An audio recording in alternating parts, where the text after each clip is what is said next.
अमित शहांच्या दौऱ्यापासून दूर असणाऱ्या अजित पवारांनी थेट विमानतळावर जाऊन आता अमित शहांची भेट घेतल्याची माहिती सूत्रांनी साम टीव्हीला दिली आहे। तर अजित पवारांसह पक्षाचे प्रदेश अध्यक्ष सुनील तटकरे आणि प्रफुल्ल पटेल हे सुद्धा त्यांच्यासोबत उपस्थित होते। याच वेळी महायुतीची बैठक देखील झाल्याची माहिती सूत्रांनी दिली आहे। त्यामुळे अजित पवार हे आता महायुतीच्या या सगळ्या पार्श्वभूमीवर नाराज असल्याची चर्चा सध्या राजकीय वर्तुळात सुरू झाली आहे। या संदर्भात आपण अधिक माहिती जाणून घेऊयात आमचे प्रतिनिधी सुनील काळे यांच्याकडून। सुनील, काय सांगाल? अमित शहांच्या दौऱ्यापासून अजित पवार दूर होते आणि त्यामुळे ते नाराज असल्याची चर्चा आहे।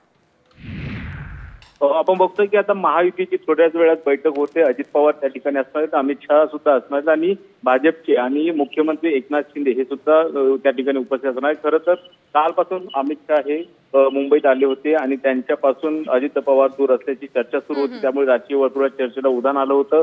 कारण की वेगवेगळ्या ठिकाणी लालबागच्या राजाचे दर्शन असतील किंवा इतर ठिकाणचं दर्शन असेल, या ठिकाणी अजित पवार नव्हते, त्यामुळे वेगळी चर्चा सुरू झाली होती। पण आता जी बैठक होते त्यामुळे महायुतीच्या या बैठकीमध्ये किमान जागा वाटप आणि विधानसभा निवडणुकीसंदर्भात चर्चा होईल अशी अपेक्षा आहे। पण तरी सुद्धा अजित पवार यांची जे काही वक्तव्य वेगवेगळ्या पार्श्वभूमीवर येत आहेत त्यामुळे महायुतीमध्ये अजित पवार यांची काय भूमिका आहे ही सुद्धा संशयाची चर्चा आहे। अगदी नक्कीच, धन्यवाद सुनील दिलेल्या या सविस्तर माहितीसाठी।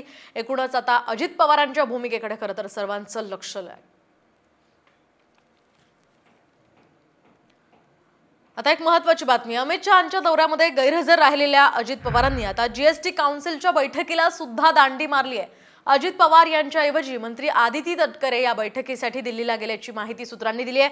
त्यामुळे नेमकं काय महायुतीमध्ये आणि अजित पवारांच्या मनात सुरू आहे हे येणाऱ्या काळात समजणार आहे। त्यामुळे मोठ्या राजकीय घडामोडी घडणार का अशाही चर्चा सुरू झाल्यात। कारण कालच अजित पवार यांनी एक महत्त्वाची कबुली दिलेली आहे। कुटुंबापासून दूर जाणं ही माझी चूक असल्याचं अजित पवार म्हणाले होते।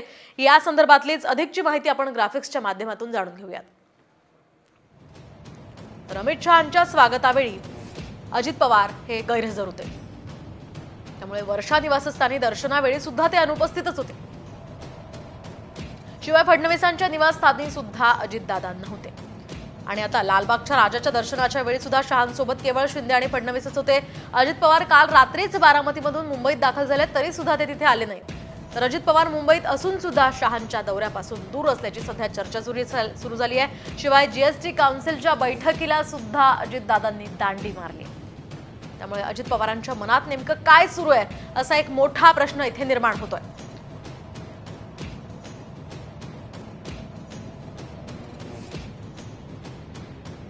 विविध चर्चेला उधाण आलेलं होतं आणि आता अजित पवार यांनी या संशयाला अधिक बळ दिलेलं आहे। कारण अमित शहांच्या दौऱ्याच्या वेळी अजित पवार हे गैरहजर होते, बऱ्याच ठिकाणी ते आले नाहीत आणि आता विमानतळावर त्यांनी अमित शहांची भेट घेतली आहे।